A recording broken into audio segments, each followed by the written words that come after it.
आज फरक्का डैमेज हो चुका है, 6-6 महीना फरक्का बंद रहती है, कभी काम चल रहा है, तो वो फरक्का डैमेज होने के कारण कभी फरक्का अगर मान लीजिए फरक्का अगर खत्म हो जाए तो सेना जाएगी, पूर्वोत्तर जाने के लिए कोई साधन नहीं है।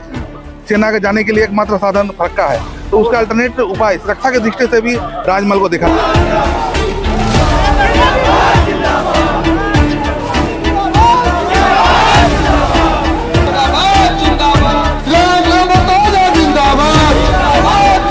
कार्यकर्ता से बेसी पब्लिकों में, मतदाताओं में जोश है कि मोदी को वोट देके राजमहल लोकसभा सीट को जिताया जाए। राजमहल एक ऐतिहासिक धरती है, इसका जिक्र हम लोग को इतिहास में पढ़ाया जाता है, हम लोग पढ़ते हुए आ रहे हैं, लेकिन ऐतिहासिक धरती होने के बावजूद भी इस क्षेत्र का उत्थान नहीं हो पाया।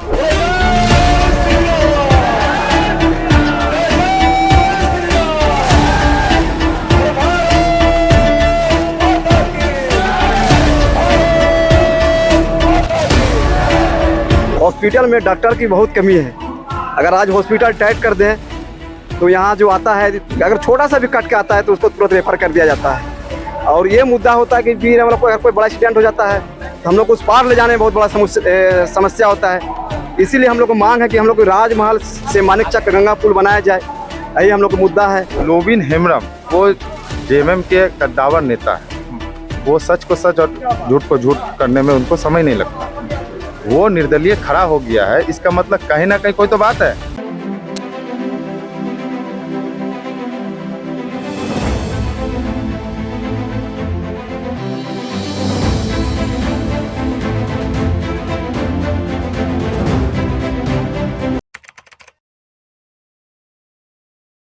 झारखंड में तीसरे चरण में 3 लोकसभा क्षेत्रों में चुनाव हो रहा है, दुमका, गोड्डा और राजमहल।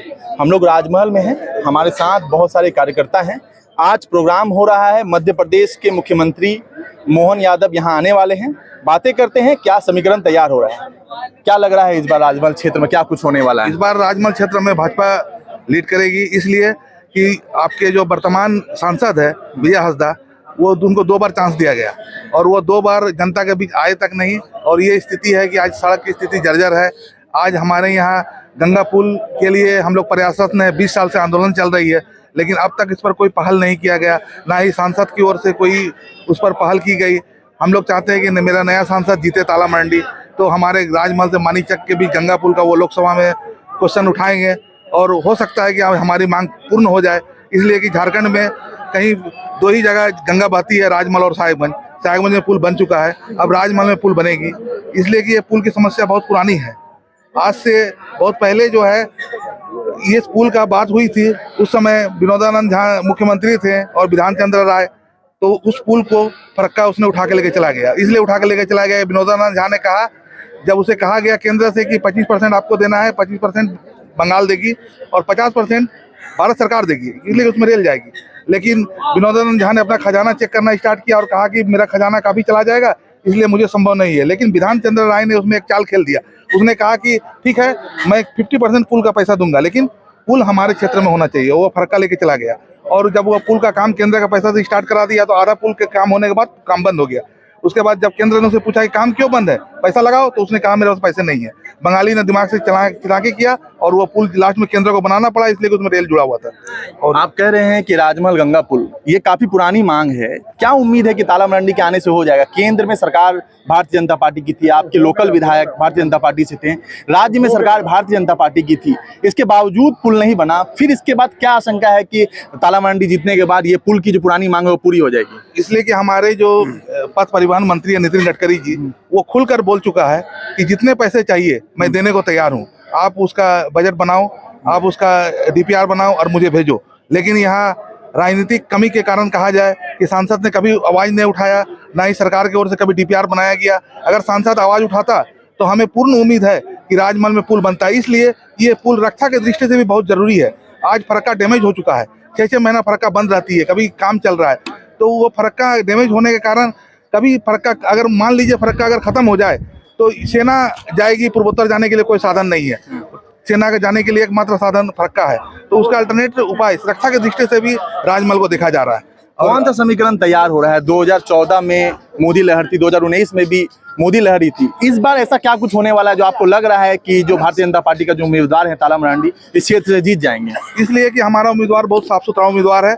ये 2 बार बुरियों का प्रतिनिधि कर चुका है, 2 बार विधायक रह चुके हैं और ये कार्यकर्ताओं के बीच एक अच्छे कार्यकर्ता है और सारे कार्यकर्ता को श्रेय देते हैं। इसलिए सारे कार्यकर्ता जुट के लगे हुए हैं और पार्टी ऊपर से भी लगी हुई है। हमें पूर्ण भरोसा है कि हमारा ताला मरांडी विजय घोषित होंगे। हमारे साथ और भी भारतीय जनता पार्टी के लोग हैं।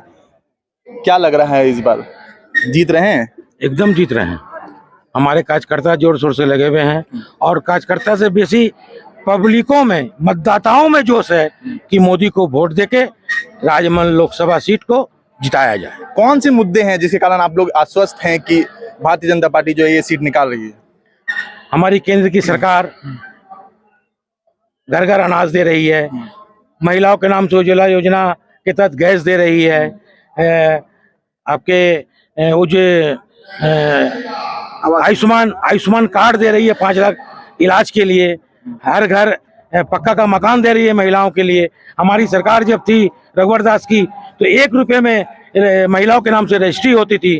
तो ये सब मुद्दा है जो महिलाओं के बीच काफी है और महिलाएं बहुत ज्यादा उत्साहित है कि इस बार राजमहल में भाजपा को विजयी बनाया जाए। और भी लोग हैं हमारे साथ। क्या लग रहा है इस बार जीत रहे हैं ताला मरांडी? और कौन से मुद्दे, आपके क्या मुद्दे हैं इस क्षेत्र को लेकर? हमारे क्षेत्र का मुद्दा इसलिए कि हॉस्पिटल में डॉक्टर की बहुत कमी है। अगर आज हॉस्पिटल टाइट कर दें तो यहाँ जो आता है, अगर छोटा सा भी कट के आता है तो उसको तुरंत रेफर कर दिया जाता है। और ये मुद्दा होता है कि फिर हम लोग को अगर कोई बड़ा एक्सीडेंट हो जाता है तो हम लोग को उस पार ले जाने में बहुत बड़ा समस्या होता है। इसीलिए हम लोग को मांग है कि हम लोग को राजमहल से मानिकचक गंगा पुल बनाया जाए, यही हम लोग का मुद्दा है। और हम लोग जर्जर सड़क के लेकर भी काफी जर्जर सड़क की आप बात करें, जर्जर सड़क आपके विधायक हैं इस क्षेत्र के, इसके बावजूद आप कह रहे हैं कि 6 वर्षों से जर्जर सड़क है, तो क्या लग रहा है आपको? विधायक जी अपना विधानसभा में बात उठा रहे हैं जर्जर सड़क लेकर कि इसको बनाया जाए।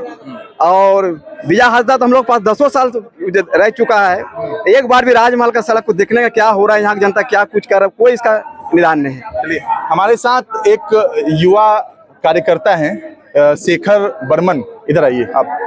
शेखर बर्मन हैं, उनसे बातें करते हैं। काफी जोर शोर से लगे हुए हैं ताला मरांडी को जिताने के लिए, आपको देखा जा रहा है इस फील्ड में। क्या लग रहा है, क्या अनुभव हो रहा है? देखिए, माहौल राजमहल विधानसभा को लेकर नहीं हो रहा। पूरा का पूरा राजमहल लोकसभा क्षेत्र में 6 विधानसभा आता है। राजमहल, बोरियो, बरहेट, पाकुड़, महेशपुर, लिट्टीपारा। राजमहल विधानसभा तो लीड दे ही रहा है इस बार, बहुत और ज्यादा लीड दे रहा है इस बार। लेकिन और जो 5 विधानसभाएं हैं वहां पर भी भाजपा का जो है वो क्रेज बढ़ता जा रहा है, ग्राफ बढ़ता जा रहा है। क्योंकि हम लोग का जो प्रत्याशी है ताला मरांडी, वो प्रत्याशी नीट एंड क्लीन प्रत्याशी है। आज के समय में नीट एंड क्लीन प्रत्याशी हैं तो उनका टिकट कट गया था पिछले बार। अगर नीट एंड क्लीन तो टिकट मिलना चाहिए था उनको। देखिए, वो अंदरूनी मामला है उनका, ठीक है, इसमें मैं कोई टिप्पणी करना नहीं चाहूंगा। लेकिन वर्तमान समय में सांसद का टिकट दिया गया, एमपी का चुनाव लड़ने के लिए उनको टिकट दिया। कहीं ना कहीं पार्टी उनके अंदर कुछ तो खूबी देखे होंगे ना, तब उनको टिकट दिया गया।